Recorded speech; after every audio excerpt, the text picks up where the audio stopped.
The race narrative, I'm Black. I think of myself as Black. I identify as Black. And the victimization posture are completely distinct things. I can be worshiping Black excellence, Black achievement, Black heroes. I can have a narrative of Black responsibility, of Black self-determination. Yes. That doesn't require me to think of myself as a victim. So that's a cheap shot.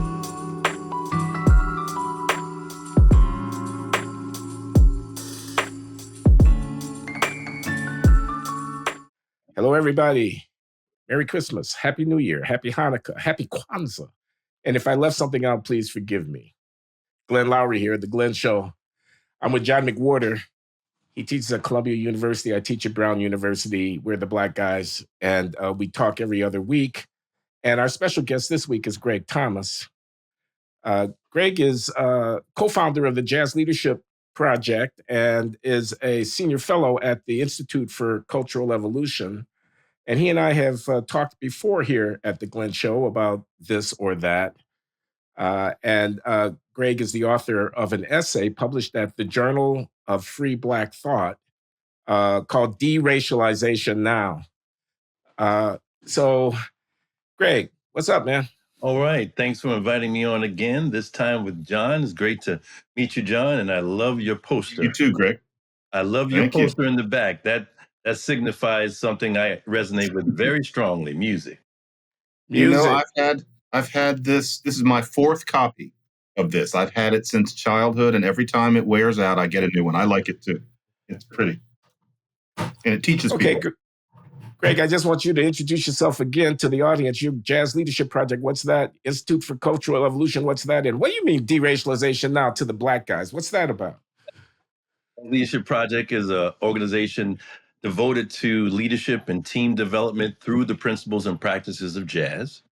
The Institute for Cultural Evolution is a think tank that's based on development of our consciousness, development of our culture, so that we can improve and increase the values that we hold as Americans and beyond.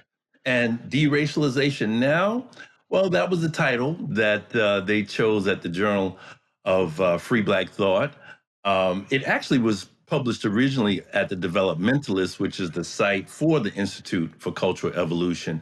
And I would probably now have a subtitle, because though I'm making a strong case for deracialization now, I end the essay by saying that we need to scaffold it, that it's really difficult to pull the rug right from under everything that we've been dealing with the race, so that we should be strategic about it and talk about ways we can actually slowly but surely move towards what you call transracial humanism. Glenn? What are the principles of jazz? I think I know a little bit about the practice. Well, the principles that we focus on at JLP, Jazz Leadership Project, are four. The first two are for the individual. The next two are dealing with more of a group dynamic. So we start with individual excellence. And you'll see this has carryover socially, politically, but we're focusing on the music and businesses. Individual excellence. So you as an individual leader, musician, or citizen, you start with what you need to be the best you can be. Then we have antagonistic cooperation, which is an orientation towards challenge, conflict, and competition that says, look, it's going to be there. How do you look at challenge, conflict, and competition, not as negatives, but as ways for you to grow and learn? So that's the individual. Then the next two principles are shared leadership. We look at each person has the potential to be a leader in his or her own right. Like on the bandstand, though you may have a named nominal leader, each person on their instrument is a leader in what they do, but you share that leadership. And the last is what we call an ensemble mindset. So this is where everything is flowing, grooving, swinging, and everyone is creating, where the sum is more than the parts, where it's a larger dynamic that's created by the group interaction and collaboration. I mean, does that sound like jazz or not? Mm-hmm. Yeah, if you had asked me what are the principles of jazz, I'm not sure I would have come up with that list. But ex post facto, I accept that The list as analogy. consistent with my Yeah. experience of jazz music. Okay, Right. John, you're the music man. What do you make of that? Oh, I get the analogy. It's interesting. I like the idea that everybody should be in their pitching, and that you do it with what you have to bring, and that what you produce is something as precious and special but approachable as jazz. Yeah, I get that completely. I mean, and jazz means a lot of things to a lot of people at this point. I mean, you've got Louis Armstrong, and then you've got that guy who was playing in the basement with an electric guitar last night. So you've got 100 years. So it can mean all sorts of things to all sorts of people, which I think is good.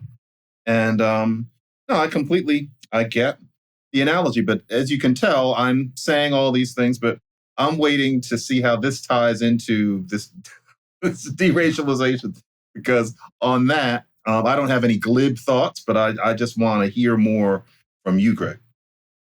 I mean, we can't assume that everyone here who's looking has seen the essay, and I'd be glad to go into it in detail. But I'm wondering, because with you, Glenn, you actually commented on Twitter, and I so appreciated that because it's ostensibly a critique of your perspective and a friend of yours, Clifton Roscoe, and a piece that he wrote dealing with race, and that it's here to stay. It's like having a virus. You got to just live with it.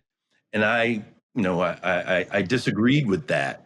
But you said, look, this is something worth reading. It's passionate. So I'm kind of wondering what you think, John, of it. And we can kick it back and forth just based on your general impression of it. Well, before John answers, I do want you, Greg, to spell out the argument a little bit because not everybody listening will have read it. I want to just say, and maybe this primes the pump. So I think about jazz as America's great contribution to contemporary music.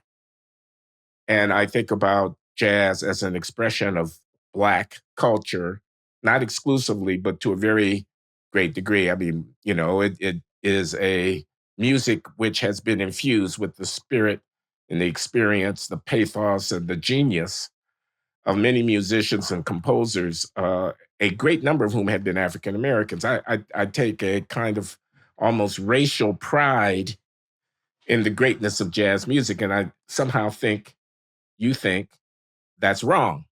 Well, And now you know that's not true because we both don't even try that. I said prime the pump. I said prime the pump. Okay, because you and I were both friends with Stanley Crouch, and We were. and Stanley and I are part of a lineage of thought derived from Ralph Ellison and Albert Murray largely, that has a more of a nuanced perspective on the origins of jazz. Yes, Black Americans, and you said Black.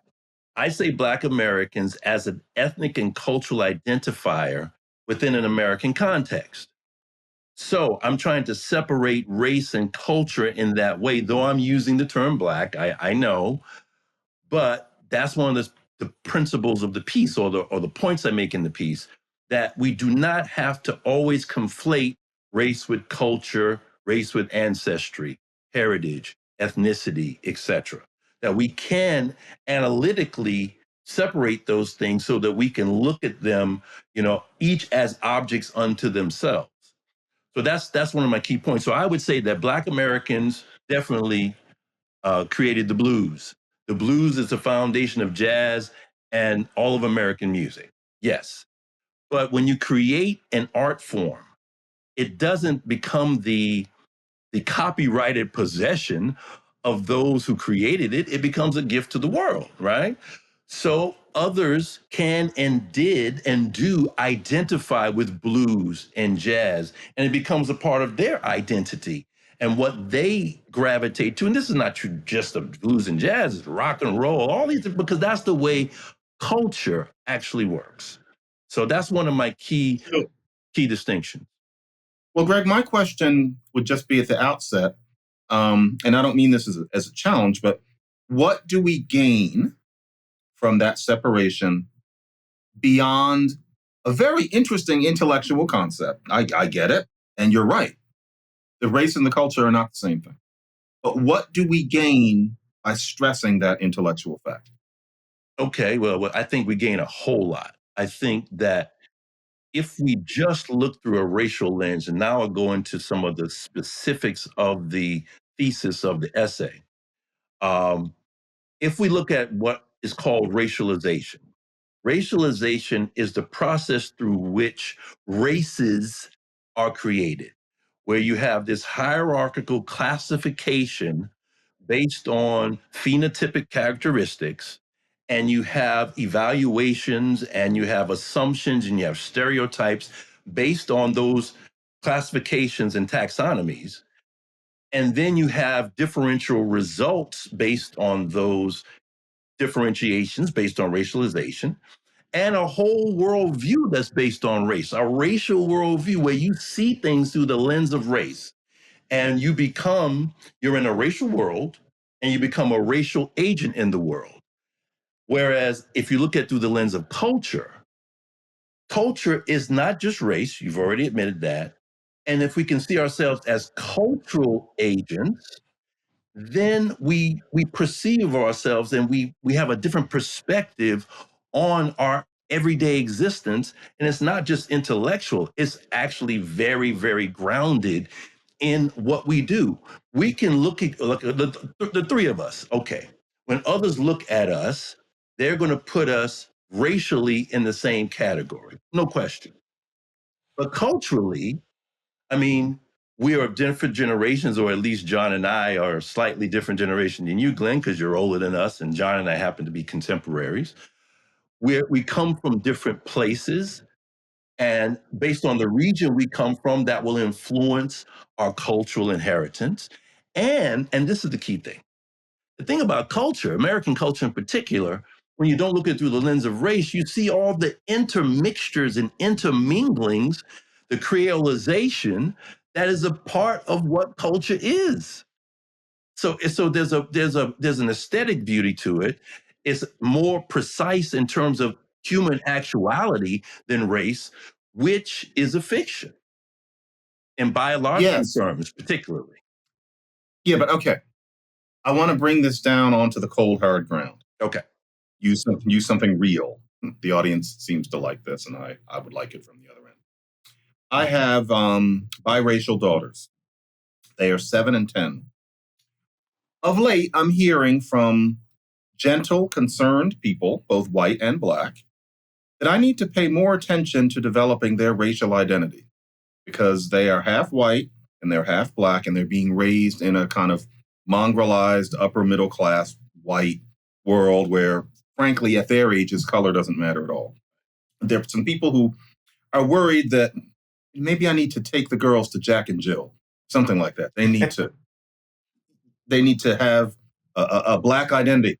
And I know just a person, John. My daughter Lisa is a big Jack and Jill operative. So if you need to get hooked up, oh yeah. I'm not remotely close to the idea. I've been to so many botillions, I couldn't even begin to count. It's a wonderful tradition. But everybody is thinking, well, they have to realize how people are going to see them. And you can imagine what them look like. They're kind of these little pecan-colored people. But, we have to acknowledge that they're going to be seen as Black American people and discriminated against. And so what a lot of people would say to you is that we can't think about this too hard because the cultural analysis is nice, but my daughters are somehow misbegotten or they're in danger if they don't identify strongly enough with the culture. Where do we put that? That's great. Great example. My daughter happens to be in her mid-20s, and she went through different developmental challenges based on this. But let's just focus on your 7 and 10-year-old. In 1973 at Harvard, there was a conference on the lane law. Ralph Ellison, Harold Cruz, Albert Murray, and another gentleman who's a historian, I can't remember his name. He's one of the founders of Black Studies at Harvard. And one of the things that Ellison said on that occasion is that, look, you white students need to realize you part Black, and you Black students need to realize you part white. I mean, in a very just straight up, down to earth way. And that's cultural, because there's all these cross influences, but you're talking about literally, biologically, they are mixed. And what I would say is teach them that they're Omni-American. Omni-American is an identity, as the title of Albert Murray's first book, that it recognizes our differences, but also what we hold in common. So an Omni-American identity says that we can have these ethnic differentiations, these idiomatic variations, these different histories. What you talk about often is the Black church, Glenn. I grew up in the Black church too. These are institutional carryovers of our history, that certain values are a part of them, all of that stuff. So that's fine. It's not an either or proposition. One of the things about jazz, and this is through drama and comedy, where they talk about yes and. It ain't either or, it's yes and. You can have both a Black American ethnic and cultural identity and a heritage that you identify with and take value from, and you can have a larger American identity as well as a larger global identity, which is more cosmopolitan. These are not, again, when you look through the lens of culture, these are not conflictual things. But getting folks to go from race to culture is not that easy. But well, no, I don't understand. Something I'm missing. Then why the deracialization? I mean, let's just say we got a lot of things going on at the same time. Why do I have to anything? But hold on, let me finish this. Please. So the great philosopher Leo Strauss, in a lecture at Hillel at the University of Chicago in 1963, asked the question, why do we remain Jews? And he gives an answer. One answer is they won't let us not be Jews. That is, you try to convert, they still dig you out and they burn you in the oven. But the other answer was, to do anything else would be to dishonor our fathers. We're hewing to a tradition. So I want to take your in a hurry passion about deracialization, which I don't see the imperative for, and apply it to the Jews. Why should they remain Jews? Why wouldn't the same argument apply to any? And I don't just mean the Jews. That's true. Why wouldn't it apply to the Armenians? Why wouldn't it apply to the Irish and Northern Ireland? Why doesn't everybody who's got a group, who's got an identity, who calls himself a thing, get over it? Why is it that the Blacks have to be the subject? America's got a problem, for sure. Slavery and the Civil War and all of that are a problem. Blacks are going to solve the problem by forgetting who their fathers were? I think you're doing the same conflation, Glenn. You're doing the same conflation. I mean, heritage is not the same thing as race. Now, look, I understand. But answer my question, that if it applies to Blacks, it applies across the board. But you're busy telling Blacks to stop being Black. No. I'm sorry, I'm being pejorative. I'm intentionally being provocative. I apologize. Cool. I know that's not what you're saying, everybody. I know that's not what you're saying. That's cool. I like antagonistic cooperation, man. That's cool. Yeah. Okay. That's what you called it, antagonistic. So listen, okay, first of all, when you're talking about a Jewish heritage, you're talking about a 2,000-year-old heritage. It was only with the advent of racialization, and a racial worldview, that Adolf Hitler and the Nazis used the same type of white supremacist ideology, but applied it to a German mode and applied it to the Jews, where they became a race. Race has only been around as a concept for about 400 years or so. Matter of fact, it's less. So when I say deracialization, I'm not saying deculturalization. I'm not saying de-ancestry, de-heritage.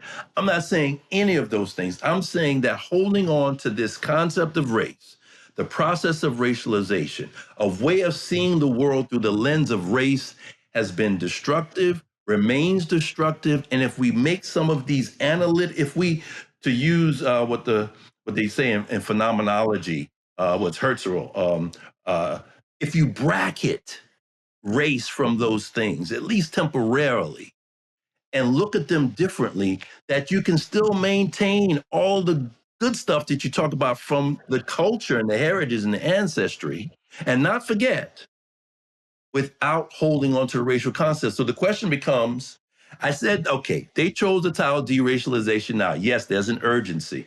But I started by saying we have to scaffold it. We're going to have to do this in stages. That's the reality. So my question is, what would it take for us to begin scaffolding, to move in the direction of that transracial humanism that I think both of you agree is a direction that we should be moving in? And Greg, here's the thing. My daughters are growing up in the 2020s. They're growing up in an environment in which if there's any racism, it is so infinitesimal that it doesn't merit the slightest discussion. And I get the feeling, it's going to be interesting when they look back on this in 15 years, but I get the feeling that they might grow up not thinking of themselves precisely as Black. They might think of it as an intellectual concept, but I think they think of themselves as mutts, especially because with their generation and in my neighborhood, mutts are the default. White people are rare. Blonde hair is rare. They don't rule except, economically, but they live in a new America. Now, I know that for a great many people, including very kind and sensitive people, the idea that they would grow up thinking that way is revolting, utterly nauseating. There would be, white people who listen to NPR. There are listening to me saying this and shaking their heads and thinking, this is where I lose McWhorter. How dare they not think of themselves as Black? You're saying that at best, they'd be a little hasty if in 10 years a Black girl comes up to them and says, do you think you're Black? And they say, well, frankly, no, I'm just me. And we've all known Black people like that who are a little previous. And I'm sure that all three of us have thought of people like that. I knew a couple of them in college. It's too early. Yes, you are Black. What's wrong with you? And yes, everybody, even me, thought that way. So you're saying scaffolding, but how fast? Like, what about if one of my daughters, and I can tell which one of them it's going to be, is going to say in 2032, I'm not Black. What do we do? Yeah, it's a tough conundrum. I admit it. It's a very tough conundrum. I would say that because of your work, John, see that's why knowing someone's work is so important. At some point, your daughters are going to be intellectually able and curious enough to read Talking Black, Talking Back, Talking Black. To me, your book is a profoundly superb defense of, again, Black American culture through language. We could say Afro-American, we could say Negro American. I mean, we use these different terms. We've been battling over that for 150 years. And when they read that, they will realize that's a part of their heritage. Okay? So, as Black Americans, we are not just Black. Africa is a part of our heritage. Europe is a part of our heritage. It's a mixture, it's a composite. That's the thing. So they are both culturally and biologically actual mixtures. Now, of course, I'm not talking about race transmitted through blood. Oh my God, that's really old school. But I'm saying that the mixtures are fine. Now, there are certain things that Glenn values in terms of like the Black American religious tradition. I grew up on my mother's side, it was Pentecostal. On my dad's side, it was African Methodist Episcopal. So I have both of those, tributaries in my own heritage. My daughter, Kaya, we took her to church, but we didn't take her to church religiously like I did. So she has the experience, but she doesn't have as much of an identification with that part of her heritage. That's going to happen, but she still can appreciate it.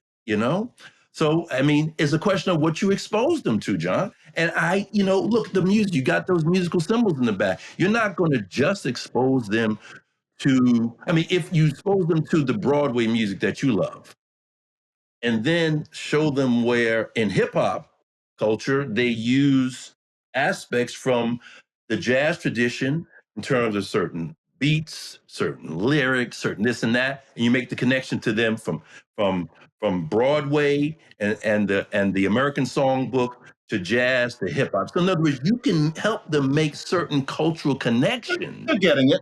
They're getting it. Yeah. That part. Right. Yeah. So Yeah. and what they're not getting is a narrative of victimization. That's what they're not getting. And that is Towards the the bed. problem, that the aspect of so-called Black identity that is primarily or even exclusively focused on victimization and oppression, as opposed to the part of the Black American tradition that's about resilience, that's about overcoming, that's about... Hold on, Greg. I can't let you do this. I can't let you do this. I'm as much against victimization as anybody. Okay? The race narrative, I'm Black. I think of myself as Black. I identify as Black. And the victimization posture are completely distinct things. I can be worshiping Black excellence, Black achievement, Black heroes. I can have a narrative of Black responsibility, of Black self-determination. Yes. That doesn't require me to think of myself as a victim. So that's a cheap shot. Okay. Now, it's very interesting you say that. I appreciate you saying that, because some of the people who look... Well, no. Wakanda forever. Ryan Coogler. Right. The whole cultural apparatus of, name the TV shows, name the playwrights, name the fiction writers, Underground Railroad, name the Toni Morrison, name the et cetera, et cetera. They mine the experience of Black people. They envision the future of Black people. To hang this backward political posture, we're victims, or this reductive biological posture, race as an essence, around people who simply want to preserve and carry forward to the future a set of self-defining narratives built around the experience of their Black ancestors, is to engage in a sleight of hand. Now, I want you to tell me why I should not teach my daughter or my son to adopt a kid, adopt homeless kids who don't have parents, adopt, and then make sure they adopt Black kids, because there are too many Black kids who go without parents. Why shouldn't we teach them, when they are engaged in their tithing and their generosity and their gift giving, to give to work on the ground in Black communities, taking care of Black ex-convicts, taking care of Black people who need help? In other words, why the narrative of who I am in the world, just like the Jews, who wouldn't be the Jews if they had listened to people mouthing the kind of arguments that you are advancing now? Get over it. Grow out of it. Don't cling to it. They're Jews today because their forefathers nurtured Jewishness. Why can't I nurture a cultural, not a biologically essential Blackness, and buy the future for my people in a more positive way? That's what Clifton Roscoe is saying. He's not saying that... Clifton Roscoe, by the way, is a correspondent at GlennLowry.substack who contributes pieces from time to time on race, and is a very thoughtful and well-informed individual. He's not trying to embrace any kind of racial essentialism. He's just trying to be practical about how we move the ball forward. I hear you, and I appreciate the passion.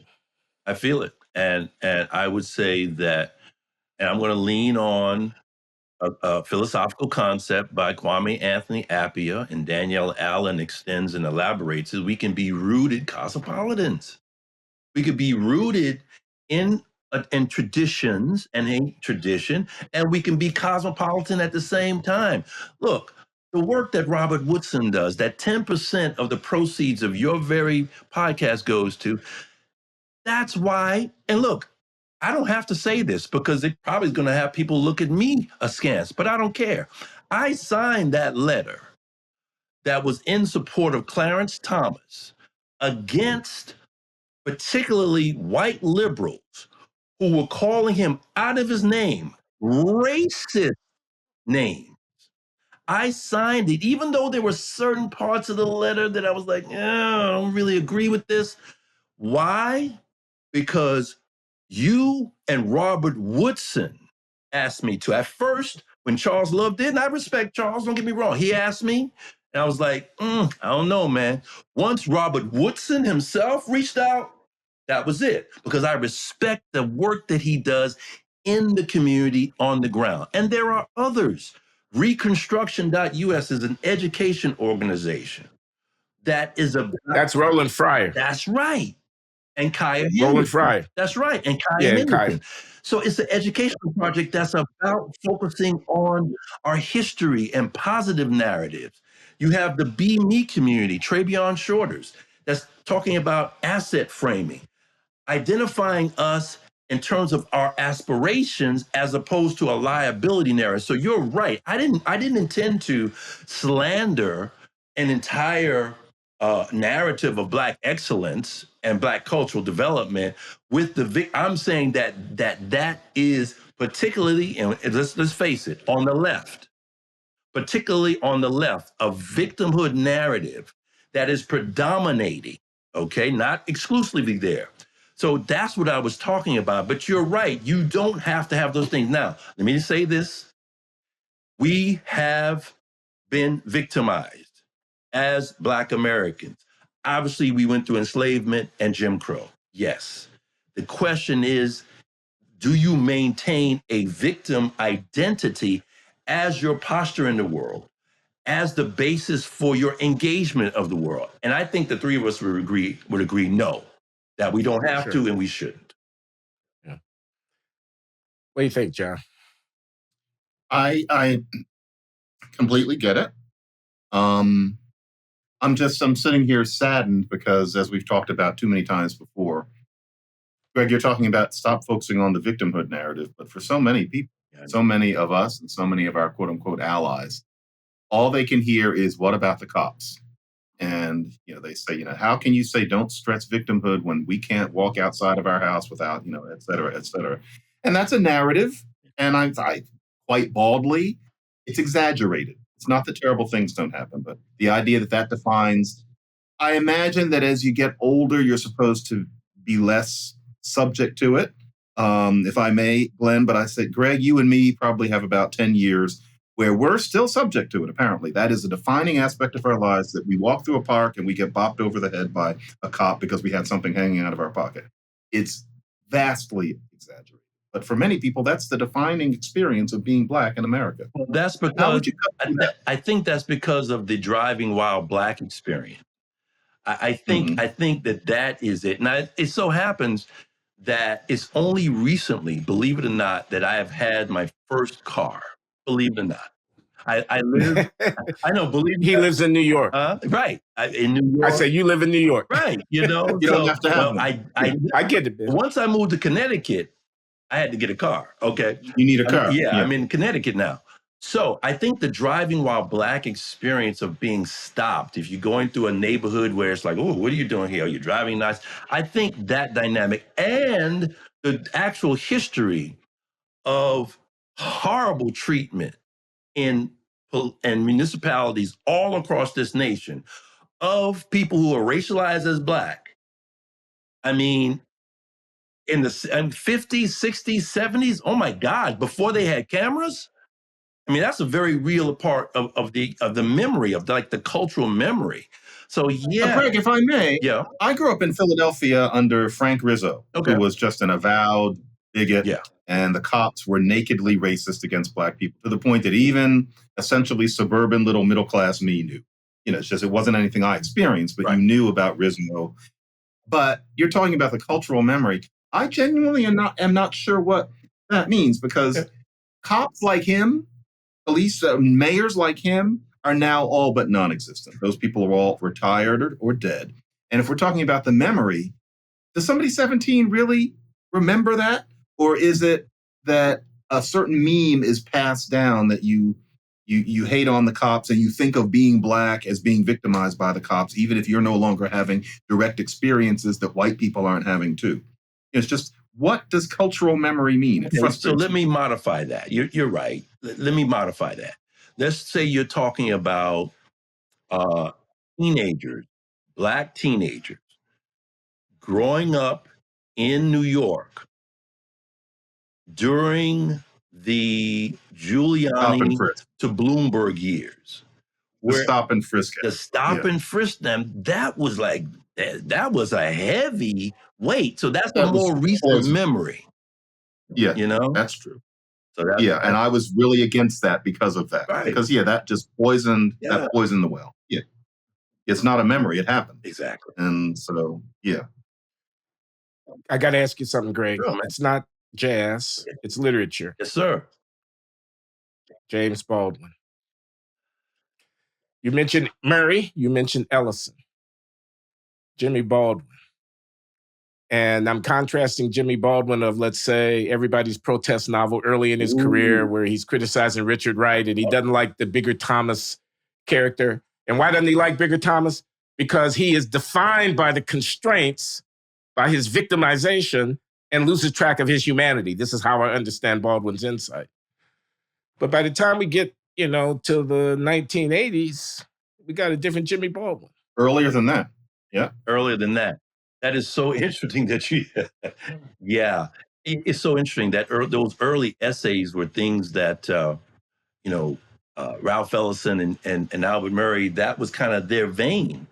And then during the movement itself, during the civil rights movement, being caught up in that, he ended up, shifting. And in the Omni-Americans, which I mentioned earlier, there's an essay where Murray talks about Baldwin and Richard Wright in a very critical fashion. In fact, it's very interesting that Murray and Baldwin were together in Paris in the 1950s. Albert Murray taught James Baldwin how to swim.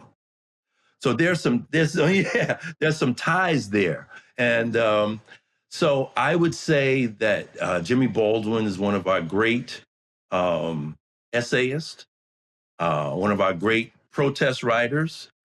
And he was as aware of the power of literature as anybody else. But let's just say that towards the end, he emphasized more, I think, politics and the continued atrocities happening to Black folks. It's not like it didn't happen. He focused on, the burning of churches, that happened in the South and that type of thing. So I respect Baldwin a lot, but Ellison and Murray are still my main cats. Well, Baldwin is interesting, and I lionize him. Down at his feet, whichever era you're in. But all of us have our hills and our valleys, and I think that Baldwin liked to be liked. Don't we all? And I think he got really spooked when people like Eldridge Cleaver didn't like him. When he ran afoul, of the late 60s. And I'm not saying he was shallow, but you start seeing him then trying to show that he really is one of the gang. And the nature of the gang had changed, whereas Ellison and Murray weren't going to have any of that. And you could make a critique that, Ellison instead is sitting in the Century Club in New York City. And I'm not being low down because now I'm in it. I'm in the same chairs, but he was there and he just kind of curled into his shell after a while. Whereas in a way, Baldwin was more responsive to the tone of the times. But, it created some weird changes, I think, in both of them, actually. Ellison could seem a little intolerant after a while. He's watching, Black people in 1970 in the new kind of clothes strutting down the street, and he doesn't understand. Whereas Baldwin all of a sudden got his fist up in the air and saying some things I don't think he would have said in 1952. Yeah, people change. Absolutely, but that's where Stanley Crouch comes in. Because Stanley was so powerful in his critique of the Black Power movement and the Black arts movement, in part because of that kind of thing, because of the extremes of that particular narrative. And, someone like Eldridge Cleaver, look,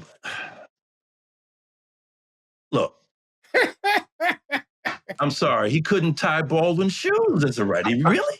I mean, so no. So yeah, but when you're in the midst of a really heavy political movement and period, and that transition, I mean, Black folks have been preparing for that moment since the 19th century. So it was finally here. And I think there's probably some sociological work that shows that when you have these movements that there's going to be some that really go to the edge of radicalism. You know, you have the kind of a spectrum. And that happened not just in terms of Black politics, that happened in terms of left politics, like really extremist kind of things. And then you have these responses, political responses, right and left. You know, I'm a radical moderate, by the way, and we could talk about that another time. That's my self-declared political stance. I'm a radical as far as race and racialization, but I'm a moderate so that I try to look at both sides, both ideological sides, and decide where I stand in a particular election.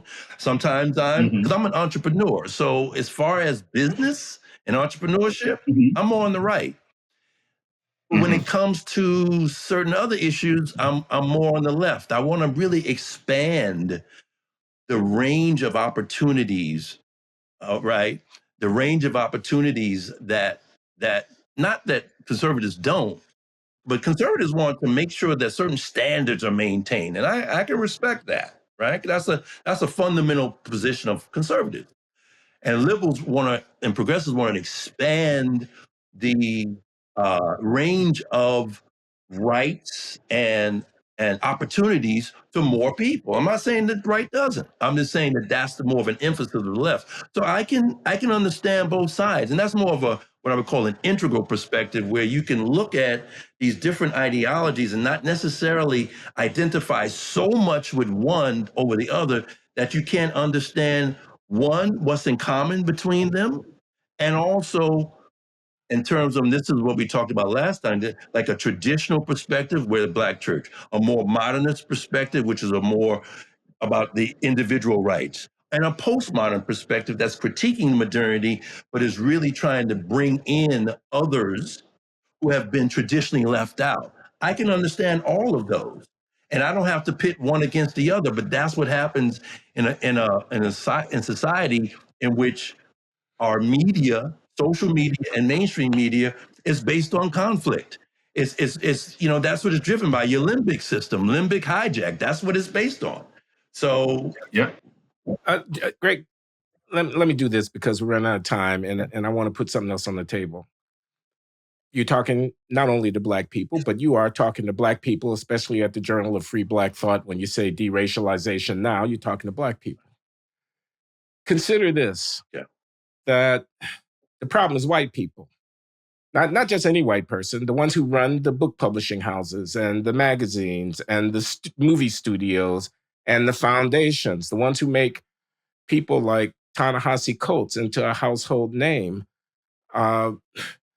The ones who Tom Wolfe was talking about when he wrote Radical Chic back in the day, the ones who hold the cocktail parties and who go all a quiver at the Guggenheim Museum whenever somebody says, oh, they might be racist, they might be racist. The ones who decide who gets to be the new president of Harvard University and who gets to, et cetera. Okay? The ones who are running the Democratic Party, which depends on driving people to the polls based on the racial narrative that you reject. When you address yourself to that issue, it's white people that need to be convinced of deracialize now, not Black people. Powerful, culturally influential, left of center, virtue signaling white people. I think it's that was good, Glenn. Yeah. I agree. Yeah, that question. Yeah. Okay. He endorsed the question. What'd you say? What'd you say? I say John endorses the question. Okay. So, I'm sorry. I'm not going to let white folks on the right off the hook. I'm not doing that. I want them to I want them to deracialize too. But fair enough. If you're talking about elite white folks, right, who made Ta-Nehisi Coates a household name, who's made Ibram X. Kendi, though the popularity of his book at the time, it wasn't just the elites that had people buying the book once George Floyd was killed, but they honor and award them. And that is a problem. Yeah, that's a problem. But see, the thing is, I'm sorry, when you mentioned the term like self-determination, I myself am not going to look at myself through their eyes. I think we need a critical mass, a tipping point of us who are willing to be independent. That's how I look at you guys. I mean, I know that, John, you say, yeah, you're more on the left. You know what I mean? So I would say I call you center left and I call you center right, Glenn. So I really think that one of the reasons that you all have valence in the culture is that there's a middle place that together you occupy. It's not just because you're the black guys that, blogging his TV. Ideologically, there's a middle place that you all that is not really represented. So I just wanted to state that. So yeah, that's a problem. There's a scholar at Columbia University, I can't think of his name, but who talks about these white elites on the left and how they, are positing positions that about and for black people that they wouldn't posit for themselves or their children. That scholar isn't me. Or Mark Lilla. Oh, well, you're not white, are you? No. Oh, you said a white scholar? I think of Mark Lilla once. I didn't hear you say white. Oh man, he's one, John. Yeah, but there's I think he's mixed. Or maybe he didn't say white. Maybe that's just. Yeah, I didn't say white. There's a scholar. Yeah. I hope I didn't say white because I don't think he's white. I just can't remember his name at the moment. But yes, that is an issue. That is a problem. But look, for their own reasons, you know what I mean? And we can be cynical about it. I mean, I think you can be cynical both ways. But the racial narrative ultimately is destructive. But if you make that, and I'm going to probably close with this, that race culture distinction, you can still have what Robert Woodson does, what Travion Shorters does at the Be Me community, that what Reconstruction.us does, and still have a cultural narrative that is supportive of the heritage and the history and the overcoming spirit, and of course the legacy of jazz, you know what I mean? And not fall into those narratives that some of those people want to, for whatever their various reasons, and probably that's another topic for discussion on another episode, why they want to do that. But yeah, they do need to deracialize too. I'm not, yes, to answer your question, damn right. They need to deracialize too.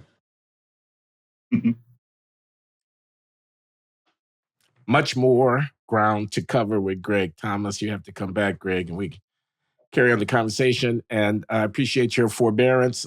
Sometimes my passion gets out of control. I like you a lot, man. I don't want anybody to get the wrong impression about that. Oh, not at all, man. No. You bring on everybody on your show. You debate Marxists, you know what I mean? How far left and progressive you have to get, but you have them on your show, So I appreciate your passion, and as I said on the Fair podcast, your integrity. One of the things I don't know if you've seen it, but one of the things that I say on there, based on what you say about the process of you writing your biography, one of the things I said on there is that you're probably tougher on yourself than your critics are in terms of your self-reflection about your own course of your own life and the transitions you've made and why, than those folks are. You know what I mean? As you look at yourself introspective. So I respect the fact that you can do that. You can be reflective and introspective and look back and say, whoa, I don't like what I see. I just respect that, man. And so thank you. Just thank you for the opportunity to share, to meet John and engage with you all. And I definitely hope to do it again. Thank you all so much. Great to meet Greg. Same here. This was fun. Take care, Greg. Thank you. So we're at the end of a year here. The year 2022 is going to be gone in a week's time. What would be, if you had 5 minutes or 10 minutes to summarize your thoughts, kind of the significant. Interesting observation. The truth is, both of us probably have this disease because we teach. For me, the year begins in September. So I think of years in that way, not really January. But if we were going to take 2022, I would say that during this year, I have more hope about the race debate than I did a year ago. And I think part of it is definitely self-centered reason. That for this full year, I've been writing for the New York Times, and I'm still standing. I wrote what I felt stuff in there that, people really don't like seeing in the pages of the Times, and I'm still here, and I am still standing. What I mean is that lots and lots of people, including lots and lots of Black people, get what I'm saying. I'm not being treated as a heretic where I can hear it, and of course people are saying stuff, but frankly, I'm walking through the world being treated as a legitimate person. And I think that's a sign that there's a critical mass of people out there who understand that there's some stuff that needs work, but that this apocalyptic way that we talk about these things, or this race debate where white people's job is to pretend that nonsense makes sense, I think people are sick of it. I think we saw a peak in 2020 and 2021. And I feel that in various ways, not just because of my own little experience. And there are disappointments, the kind of condescension that you were mentioning just now. Yes, that's there. But I feel better than I did to last Christmas. What about you? Do you, let me ask you this, have much interaction with the New York Times community? You No. send in your pieces, but you don't go to the cocktail parties or post-COVID, there isn't as much of that, and they've had a couple of parties that I just couldn't go to for scheduling reasons. So no, my life is not in the building the way it would be in the movie. If they did a movie of this, I do it all from home, and I talk to 2 or 3 people who edit me. So I'm not part of the culture. But then again, the people who I know seem to be okay with me being in the paper. And I don't get the feeling that there have been, and maybe this week, but until this week, I don't think there have been calls for my head from any significant number of readers. This week, I have said that Thomas Keon, the chancellor of Purdue University, I saw that, should not lose his job on the basis of one stupid joke. And there's been lots of feedback. Mostly, I sense from Asian faculty and intellectuals and administrators saying that he should lose his job, and that I just don't understand the nature of Asian people's history and the nature of discrimination. And, my simple answer to all of that, which I'm not going to write, is I both understand the history of anti-Asian discrimination and think that that man should not be fired on the basis of one sentence that he uttered. And I think that all of us are capable of holding both of those things in our heads at the same time. For them to think that because I don't think he should be fired, I therefore don't understand the nature of discrimination as a 57-year-old person who's been a professional race commentator for a quarter of a century. The reason that they think that is because of our times. Talk about the signs of our times. The idea being, if somebody creates offense, they must be chased out as a heretic, no questions asked. So I'm imagining that there must be some people writing in letters saying, why is this person, now I'm Brett Stevens this week. But this is the first time. And I think that it's a sign that things are switching back to the middle. I'm not saying that there's any revolution happening, but I'm feeling more sanguine. Well, I agree both with your judgment about this gentleman at Purdue, Northwest Indiana, Purdue, or whatever it is. It wasn't the main Purdue campus. Right. And I mean, I actually looked up the video, and he does affect a faux kind of Chinese speech for 15 seconds or something like that. Yeah. And it wasn't bad taste. It didn't work, okay? Terrible taste. I cringed when I saw it, but the brother made a mistake. I mean, do we have to shoot him? Kind of thing like that. And the new idea is, yes, you shoot him. But no. And I think I said it here the last time we talked. I think we're winning. I mean, I think I agree with your assessment overall that a lot of these Potemkin villages are being exposed for what they are, and these empty suits are being, trotted out and whatnot. So yeah, 2022 for me was a very momentous year. I started my retirement from Brown University. It's a 3-year phase program, but I've initiated it. You were honored at an event. We moved the podcast to the Manhattan Institute as a sponsor, and I'm, affiliated with them. Yeah, I'm retiring from Brown. This is year 1, and first semester I didn't teach. Second semester I'll teach 1 seminar, and then in the next 2 years I'll do a big lecture course in the fall and a seminar in the spring, and then I'm out. One of my colleagues was saying, "Oh man, did you get a deal? They should buy you out, because you got tenure. When you have tenure, you can stay forever. I can stay until I start drooling and can't stand up straight and read my lecture notes and whatnot. I can stay, and they still have to pay me the gazillion-dollar academic salary that they're paying me. And I said, nah, no, I feel like I've been well compensated, and I'm going to work half time. I'll take half pay, and I didn't even really try to get a deal. Mm-hmm. And he didn't understand that. He looked completely confused. He said, you didn't bargain for a deal? I said, nah. Not what academia is about. No. I won prizes. I am the John Kenneth Galbraith Fellow of the American Academy of Political and Social Sciences this year, John. I don't know if you knew Congratulations. that. I Yeah, don't think I knew that. That's wonderful. Among other things. And that conference in my honor at the economics department at Brown, which you attended, God bless you, last spring was a delightful thing. Mm-hmm. So it's a transition year for me, year 5 of my marriage to the lovely LaJuan Loury. We still celebrated our 5th anniversary, and things are still going strong. I wish she had heard Greg Thomas, though. I wish she had heard him on my integrity issue, because she and I are constantly butting heads on stuff. Anyway, enough about me. I'm feeling decent. Yeah, the election, that was a big thing. The hot thing for us coming is the affirmative action decision. I mean, the decision coming in the spring, I guess. Yeah. Mm-hmm. I'd be interested to see not how that goes. It's rather clear how that's going to go, but what the response to it is going to be by the responsible parties. It's going to be interesting in terms of debate and events and commentary. And a lot of people are going to be very, very upset. And I think they're wrong. But from within their own heads, they're going to be very, very upset. And I feel sorry for them in that.